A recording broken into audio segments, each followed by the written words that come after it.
walking, I strut my stuff, and I'm so strung out. I'm high as a kite, I just might stop to check you out. Let me go on, like a blister in the sun. Let me go on, big hands to know you're the one. Well, body beats, I stain my sheets, I don't even know why. Well, my girlfriend, she's at the end, she is starting to cry. Let me go on, like a blister in the sun. Let me go on, big hands that know you're the one.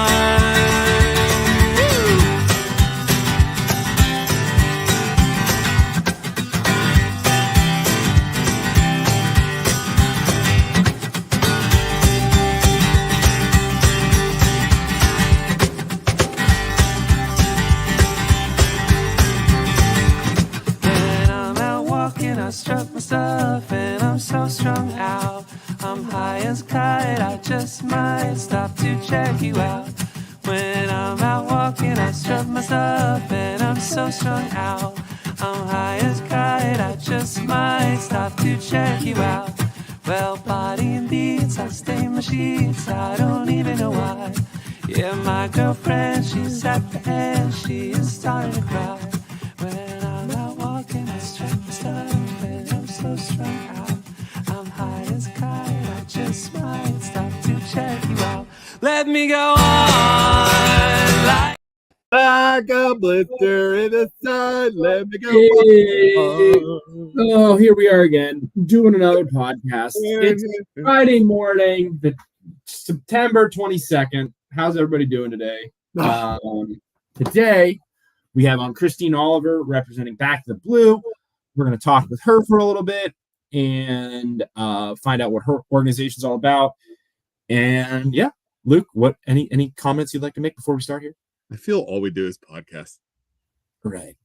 I mean, 12 hours ago we were right here doing the same thing. So it's like all we do. It's all we do. And yeah, it's good. I don't mind. It's better than sitting around. All right, here we go. Let's bring her on. Hello. Hey. Good morning. Good morning, Christine. How are you? I'm good. I'd like to be on the beach somewhere, but I'm good. I hear that. Do you remember last time we saw Christine? You came to the Halloween party, Christine, She right? did. She was at the Halloween party. I even dressed up for it too. You did. You're a vampire, I think. It was a vampire. Yes, it was like an impressive vampire. It wasn't just like a vampire. It was like an impressive vampire. It was like legit. So yeah, and for me to remember anything from that night is something. I'll tell you that right now, because by the end of the night, I was getting driven home.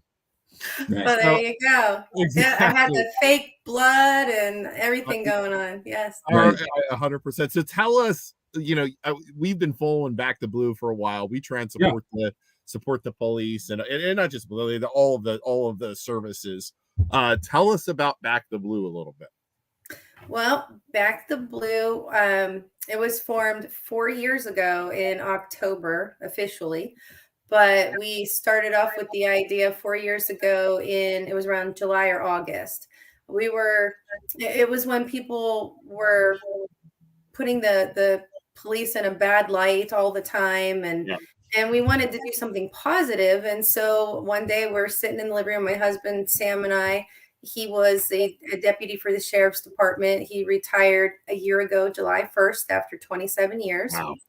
And so I put this Facebook post out there and I said, hey, if we had a Back the Blue rally, I didn't want it to be a protest because that's not what it was about. It was a rally to unite people.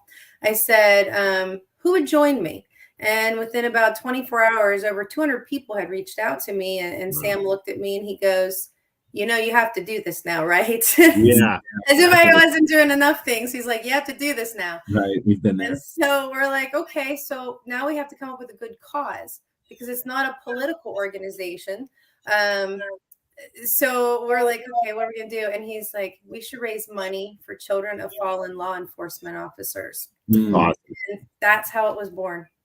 Awesome. See, and it's like, you said the police were taking, so much heat a couple years ago, and there were stuff that happened and the news media pushing it out, and it's a shame because there's bad people in every walks of life, every job, everything, and you're going to have industry. Yeah. Right. And the problem is you get one or two incidents that end up, getting pushed on the national news media, and then it ends up ruining it for everybody else. You know what I mean? And it's a shame, because it's like we have so many good police officers in our area that, Isaac, we know, what I mean? It's right. ridiculous. And on top of that, being a police officer is something I don't have the courage to do. Oh, there's no way. And a large majority of the population doesn't have the courage to do. And those guys are out there risking their lives, honestly, in certain situations. And I have buddies that are police officers, and I tell them all the time, like, every time I leave them, say, hey, be safe out there, man. Like, I love you, brother. So they deserve recognition. And a situation like this, where I didn't even know Back the Blue helps kids of fallen officers. Yes. So and it's like what you said, police officers, law enforcement, they want to come home to their families every night too. They're out there, they're doing a job, they're serving their community, they're protecting others. Mm-hmm. They want to go home to their families every night, just like anybody else. Right. And it's a double-edged sword with what we do, because I have to tell you, the first time I ever wrote out the check it was for two families. It was our very first Back the Blue, and it was held in October. Right. It'll be 4 years ago this year. And I identified two families in Cleveland, because that's what we do. It's a Back the Blue, Ohio. So we look for Ohio families, and unfortunately you find more than one every year. Yeah. And so these two officers in Cleveland, one, he was actually with one of his informants in a car, and it turned out that these three teenagers, they went up, they shot him, they killed them, and people at first thought, well, it must have been because he was, undercover with his informant, and it turned out to be three teenagers that were robbing them. Wow. And he killed a very veteran officer. Robbing. Wow.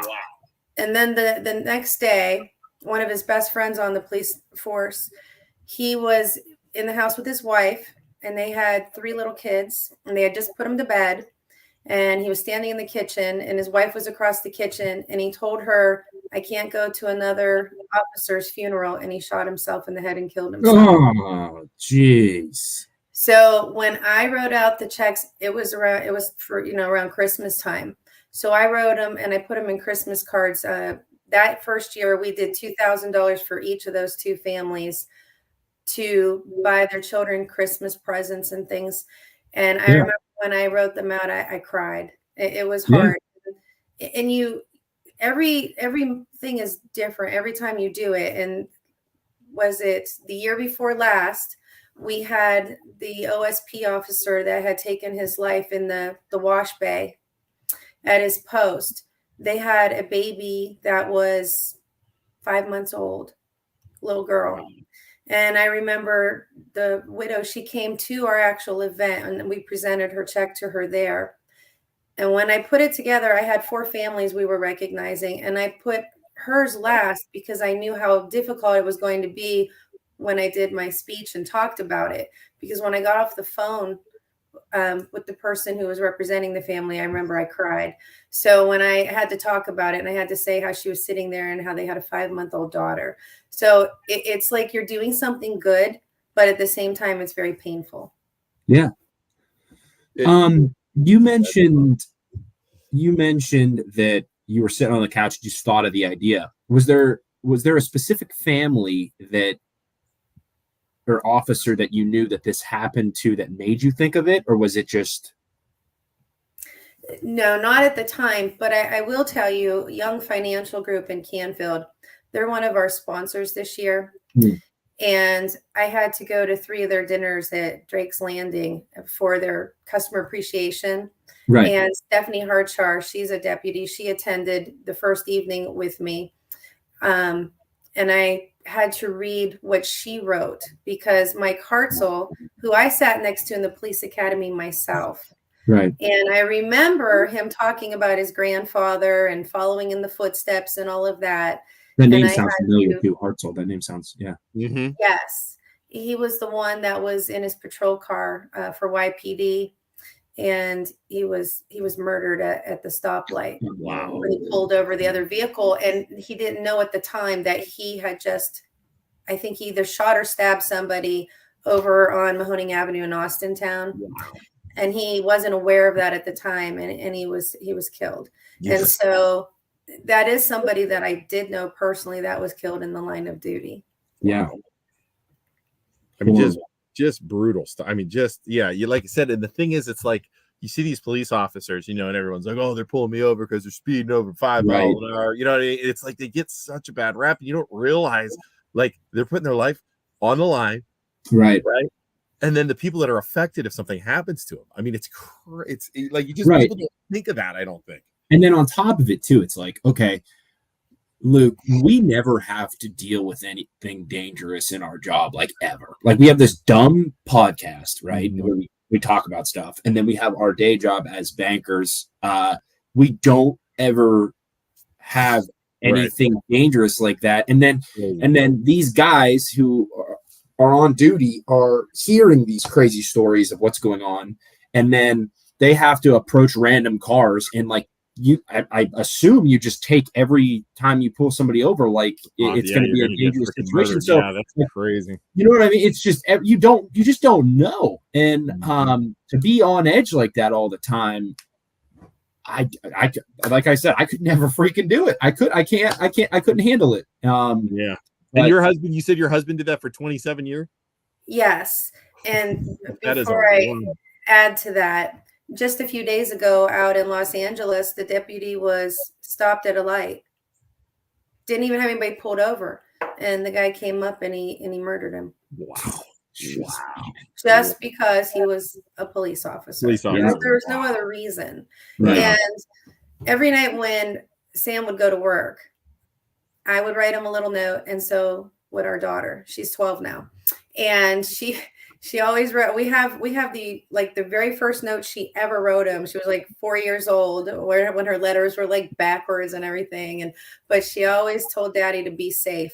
Mm-hmm. Every night we would write him a note, and halfway in his shift is when he would read our notes. Wow. That's awesome. So tell us about the, so obviously you need money to do this thing, right? So how does somebody donate? Fundraisers? How do you do it? All right. So we do 2 fundraisers a year. Mm-hmm. We added a golf outing. I know I was crazy to do that because that's one of the toughest things in the world to do. Pain in the butt. Yeah. We do that in June. It's the Saturday before Father's Day. It took 3 years to be able to get off of Father's Day weekend. So we're pretty excited about that last year. And then we do our rally on the green in the fall. I got that. Yes, it's that one. So that's coming up next weekend? Yeah, next weekend. September 30th. And we're so excited this year because not only was Young Financial Group a sponsor this entire year, but partnered up with Shirt Wizard. Walt and Carolyn Kishton, I cannot thank them enough for what they are doing to help pull this off. They're amazing. And last year they said to me, because it wasn't very well attended like the previous years, there was, the gazebo was under construction. Right. There were games going on. We even checked the football schedule this year. We made sure we weren't during the Columbiana Street Fair. We run up a lot, against different things going on. Right. So we did our research and picked our weekend, and the wonderful city of Canfield even switched weekends with us because we were originally on for this weekend, but then the Rooster Rally was going on. So we didn't want to do that because we're doing a classic car show. Yeah. So we have a classic car show going on. Summit Racing is sponsoring swag bags for people for the classic car show and the motorcycles. And speaking of the motorcycles, if they go to the manor, they have to be there to leave promptly at noon. And what they do is they ride into the green.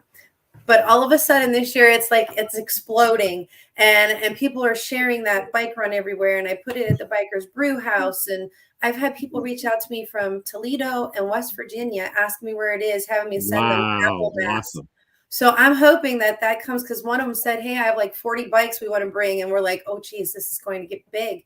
So Sam said next year they want to plan it, because he's part of the Blue Knights, to run from the Eastwood Mall in Niles, because it's much larger parking lot, and bring it all the way up 46. That would be awesome. That's what I'm like so excited. So it's like something happens each year that you see something is going to be bigger down the road.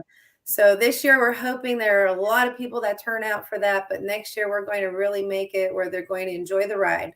And then they come in, and that's how it gets kicked off on the green. It's really exciting to see that. And then we have the gentleman who always brings his classic fire truck, and then we have the classic cars going on, and we have an arts and crafts show this year. Awesome. Wow. So we have over 60 vendors that have signed up already. And the city waives the vendor fee when they do this charity event. So that's exciting for them. And we have a kids zone. Instead of just having one quadrant on the green, we have two that we are filling up. Mm-hmm. So we're also in front of the Dairy Queen on that quadrant. And Chrissy Smith from the Dairy Queen, she's wonderful. She's amazing. Isn't she awesome? Yes. So good friend and sponsor. So the Kids Zone, you guys are really going to love what's going to happen on the Kids Zone. So we have 2 bounce houses, we have an obstacle course, and we have a dunk tank. And we're going to be dunking our mayor, Donnie Dragish. There you go. Donnie's getting in there. Yes. Love that. That alone might bring me there to throw baseballs at Donnie. You got to dunk Donnie. And then we're going to be dunking a cop. We're doing dunking a cop and dunking the mayor. And we're so excited. Awesome. I told Chuck Colucci, our police chief, I said, hey, Chuck, they want to dunk the police chief. He goes, I said, well, Donnie's going to do it. Donnie, is the mayor. So I don't know if we can get Chuck to be dunked, but I do know that Donnie he's down for it. He's looking forward to it. It's definitely going to be a moneymaker. We've talked about trying to do something like that in Poland too, where it's like, hey, get the police chief, get the mayor in there. They won't do it. They won't do it. But it's like, man, think of all the money you could raise. All those people that got tickets that are going to come out and spend more money.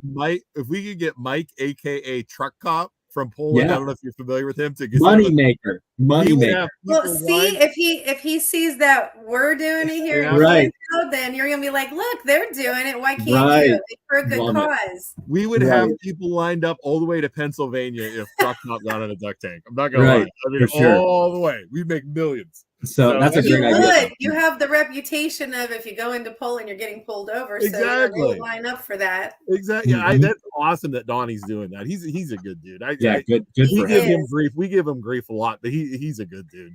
Yeah. He's one of our closest friends, and I have to say, he is a good guy. Definitely.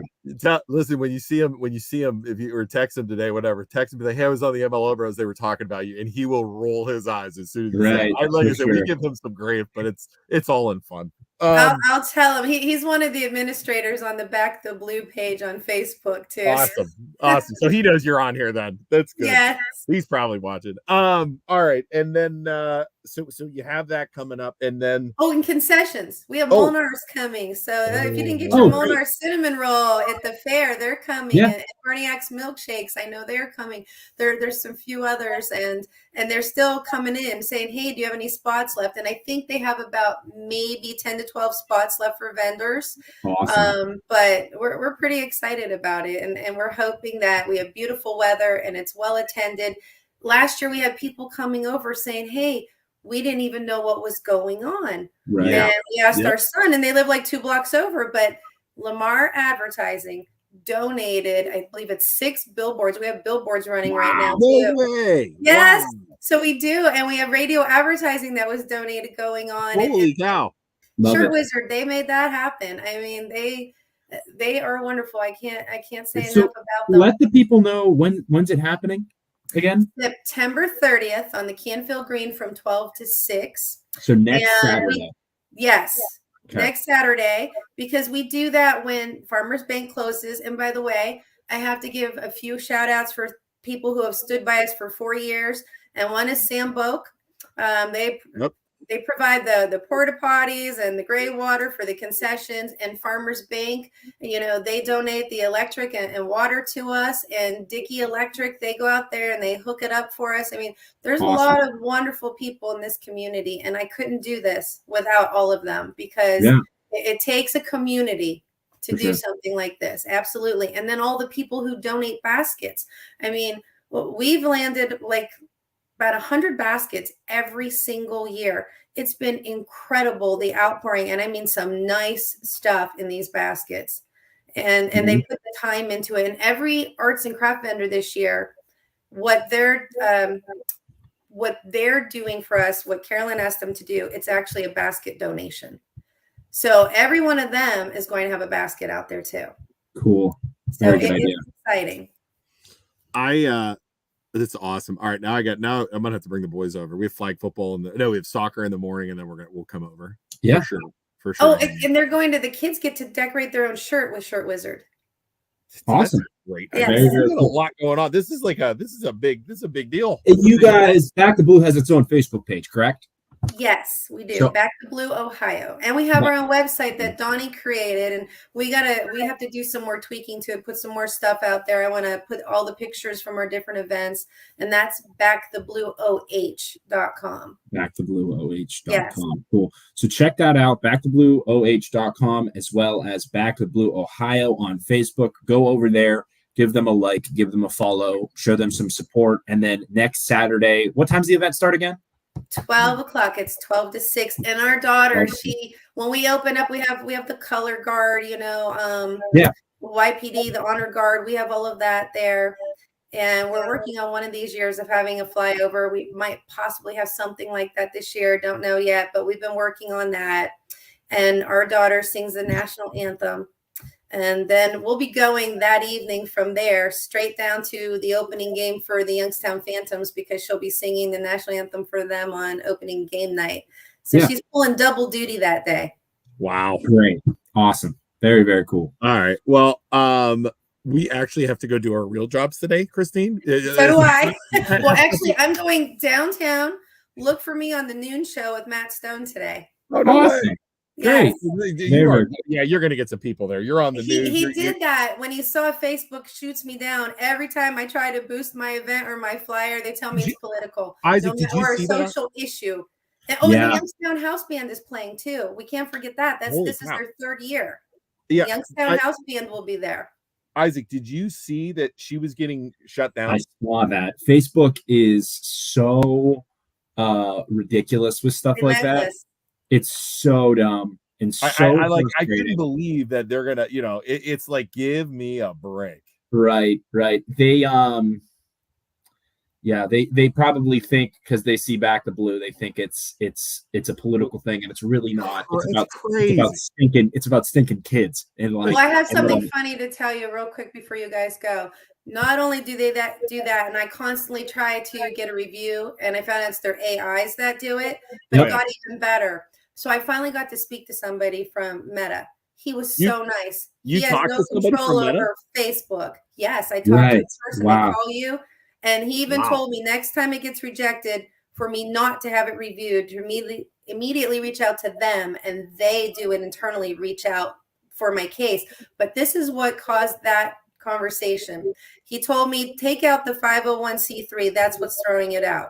Okay, so I did. He goes, don't reshare that event, make a new one. So I did. That's why I have so many of them out there, because I kept trying and trying. Guess what they shot me down for the next time? They saw it with Youngstown House Band, and they told me it was a housing issue. Oh my gosh. Yes. They said that this was a housing issue. And I was like, you've got to be kidding me. This is a band, and it says house band. Right. So I gave up. I said, that's it. I'm done. Right. Wow. No, it happens with us too, because if you try as our day jobs as loan officers, if you try and advertise at all, you have to be very, very, very, very strict with how you post, because there's all kinds of like housing issues and it's just all the regulations that go with banking. Yes. So it's crazy. They shut down. We have Island Tropics in Boardman, And I boosted my post on that page as well. Big mistake a couple of years ago. They shut down all of my advertising, even for our tanning salon. And I had to go to the bank and notarize to verify my identity to get it back up. And that's why, honestly, we so you don't have to mess with that stuff.